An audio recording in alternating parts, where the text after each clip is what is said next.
மா யுஸீபுல் முஸ்லிமு மின் நஸபின், ஒரு முஸ்லிமுக்கு ஏற்படுகிற ஒரு துன்பம், வலா வஸபின் ஒரு நோய், வஹம்மின் ஒரு துக்கம், வஹுஸ்னின் கவலை, வலா அதன் தொல்லை, வலா கம்மின் மனவேதனை, எது வந்தாலும் சரி.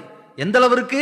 ஹத்த ஷௌகத யுஷாக்குஹா, அவனை குத்துகிற முள்ளாக இருந்தாலும் சரி, அப்படிப்பட்ட தருணத்தில் இல்லா கஃபரல்லாஹு பிஹா மின் ஹதாயாஹு, அவனுடைய பாவங்களை அல்லாஹ் மன்னித்தே தருகிறான். அல்லாஹ்வுடைய தூதர் அழகான முறையில் சொல்கிறார்கள்.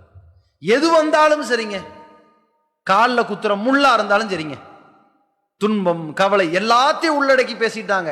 நோய், துன்பம், கவலை, மனவேதனை, எப்படிப்பட்ட ஒரு இன்னலாக இருந்தாலும் சரி, அனைத்திற்கும் இறைவன் புறத்திலிருந்து உனக்கு மன்னிப்பு கிடைக்கிறது. என்ன செய்ய போற? இறைவா என்னை மன்னிப்பாயாக சொல்லி தஹஜ்ஜுதுல கேட்கிறோம், சஜிதாவிலே கேட்கிறோம், அத்தஹியாத்திலே கேட்கிறோம், கையேந்தி கேட்கின்றோம், கண்ணீர் வடித்து கேட்கின்றோம்.